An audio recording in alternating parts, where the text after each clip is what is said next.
Sebelum kita mulai pembahasan materi, di sini saya akan mengenalkan diri terlebih dahulu nih. Saya Nurlia Rahmawati dengan NIM 205.190.020 dari PIAUD A ingin menjelaskan materi teori medan, Kurt Lewin. Selanjutnya mari kita simak penjelasannya yuk. Lewin sendiri di sini merupakan seorang psikologi Gestalt atau biasa dikenal sebagai Bapak Psikologi Medan yang menjelaskan tentang perilaku manusia bukan dari membagi menjadi refleks-refleks yang rinci, namun saling berhubungan, pola atau konfigurasinya. Nah, pengertian Medan sendiri di sini adalah sistem pengaturan diri yang ditentukan oleh saling hubungan antara bagian-bagian dari unsur yang mendukung sistem itu. Menurut Lewin, struktur kepribadian itu terdiri dari pribadi, lingkungan psikologis, ruang hidup, diferensi ruang hidup, dan dimensi ruang hidup. Nah, pertama, di sini saya akan menjelaskan struktur pribadi. Kurt Lewin sendiri lebih menyukai menjelaskan pengertian pribadi dengan topologi, karena penggambaran secara topologis atau ruang itu lebih memungkinkan pendekatan secara matematis. Nah, namun sedangkan definisi secara verbal mengandung keraguan sehingga menimbulkan salah paham. Pemisahan pribadi dari lain-lainnya di dunia dilakukan dengan menggambarkan suatu figur yang tertutup, yang dimana segala sesuatu yang terdapat di luar batas itu adalah P atau pribadi, sedangkan segala sesuatu yang terdapat di luar batas itu adalah non-P, bukan pribadi. Yang kedua, lingkungan psikologis, yang dimana daerah lingkungan seorang yang berpengaruh terhadap kehidupan psikologi seorang. Lingkungan sebagaimana adanya seorang yang merupakan bagian dari ruang hidup yang ditentukan oleh sifat lingkungan objektif berupa sifat-sifat pribadi. Selanjutnya yang ketiga, ruang hidup. Nah, ruang hidup sendiri di sini sama dengan medan psikologis atau keseluruhan situasi yang merupakan totalitas realitas psikologis yang berisikan fakta-fakta yang dapat mempengaruhi tingkah laku individu pada suatu saat. Contoh dari fakta kehidupannya itu seperti lapar, punya uang, ingatan masa lalu, dan sebagainya. Nah, sedangkan contoh dari ruang hidup itu seperti jumlah total dari fakta hidup. Misalnya bisa dirumuskan dengan RH sama dengan F plus tambah F plus, artinya mana yang lebih banyak itu yang menentukan.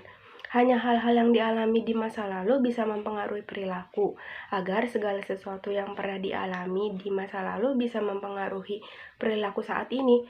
Seseorang harus terlebih dahulu menyadarinya. Perubahan dalam fakta psikologis akan menata ulang seluruh ruang kehidupannya. Sebab dari perilaku selalu berubah dan sifatnya dinamis, yang dimana seseorang akan berada di dalam medan pengaruh yang terus-menerus berubah, dan satu perubahan dalam salah satu sebab akan mempengaruhi semua sebab lainnya. Nah, inilah yang dimaksud dengan teori psikologis. Contohnya seperti ruang kehidupan mahasiswa yang duduk di ruang kuliah menjelang siang. Ruang hidup mencakup beberapa hal, seperti keadaan ruang kuliah, kursi di mana ia duduk, mahasiswa cantik yang duduk di sampingnya, dan dosen yang memberikan mata kuliah. Stimulus lainnya yang dirasakan walaupun lemah. Nah, pada saat itu juga mahasiswa memikirkan untuk mengajak mahasiswi di dekatnya untuk makan siang, mikir futsal. Terkadang pikirannya loncat ke rumahnya yang sempit dan ramai.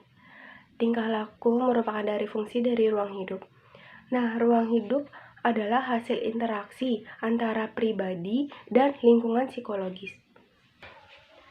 Dan ada komunikasi dua antara ruang hidup dengan dunia luar.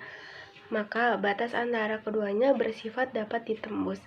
Nah, tingkah laku menurut Lewin sendiri merupakan setiap perubahan yang psikologis disebabkan oleh gerak, tapi bukan berarti bahwa setiap gerak menyebabkan perubahan psikologis ke tingkah laku yang merupakan fungsi dari ruang hidup.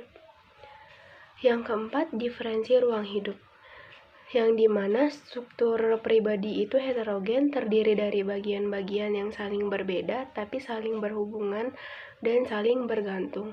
Contohnya, pribadi yang berdiferensiasi dan lingkungan psikologis yang berdiferensiasi dengan daerah perseptual dan motorik.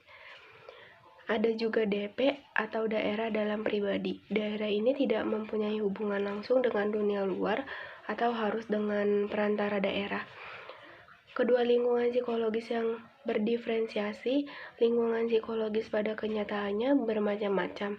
Oleh karena itu dapat dibagi-bagi sehingga terjadi atas daerah-daerah. Nah, banyaknya daerah di sinilah ditentukan oleh banyaknya faktor-faktor psikologis yang ada pada suatu saat. Jika cuma ada dua fakta dalam ruang hidup pribadi dan lingkungan psikologisnya, maka hanya ada dua daerah dalam ruang lingkup. Nah, jika lingkungan psikologisnya terdiri dari dua fakta saja, maka bisa dicontohkan seperti ini. Di sini saya mengambil contoh kerja dan permainan. Nah, maka di sini lingkungan psikologisnya dibagi dua jika ada banyak permainan seperti sepak bola, musik, dan sebagainya. Maka dibagi sebanyak yang ada. Nah, demikian juga jika ada beberapa pekerjaan. Begitu juga dengan daerah pribadi, jika pada daerah pribadi hanya ada satu macam seperti lapar, maka daerah pribadinya hanya ada satu saja. Tetapi jika lapar juga disertai dengan kebutuhan menyelesaikan pekerjaan, maka ada dua daerah saja. Nah, selanjutnya yang kelima, dimensi ruang hidup. Yang dimana ruang hidup di sini terdiri dari dua dimensi, yaitu dimensi waktu dan dimensi realitas-irealitas. Dimensi waktu Kurt Lewin di sini sangat berpegang pada prinsip kekinian, tetapi sikap perasaan, pikiran, dan sebagainya mengenai masa lampau dan masa depan mempengaruhi tingkah laku saat ini. Oleh karena itu, masa kini harus juga memuat kaitannya dengan masa lalu dan masa depan. Dimensi realitas, irealitas yang berisi fakta khayal. Di antara kutub realitas irealitas terdapat berbagai taraf, contohnya perbuatan lebih realitas dibanding berbicara tentang perbuatan tersebut. Selanjutnya, di dalam teori medan Kurt Lewin terdapat materi dinamika kepribadian yang terdiri dari kekuatan atau dorongan, situasi atau keadaan, kebutuhan, valensi, dan vektor. Pertama, kekuatan atau dorongan yang ada pada individu yang menyebabkan bergerak atau bertingkah laku. Jadi, kepribadian sebagai sistem kekuatan psikis. Kedua, situasi atau keadaan. Pribadi secara relatif memiliki energi yang memerlukan penyaluran. Kurt Lewin mengatakan daerah yang mengalami keadaan sebagai sistem situasi. Misalnya pada saat keadaan tegang, suatu sistem cenderung untuk menyamakan diri dengan sistem di sekitarnya. Sistem yang mempunyai tegangan tinggi atau karena adanya penumpukan energi, itu mengalirkan energi ke sekitarnya yang tegangannya lebih rendah. Maka kejadian psikologis penyebab keadaan itu disebut proses psikologis melalui berpikir, mengingat, merasakan, dan mengamati.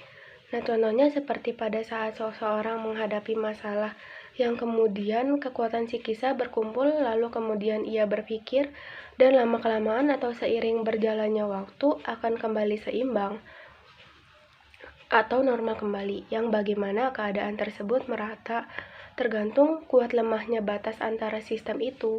Kemudian, kebutuhan, keadaan, atau sifat pribadi yang menyebabkan meningkatnya situasi berupa kebutuhan psikologis seperti haus, lapar, dorongan seks, dan lainnya.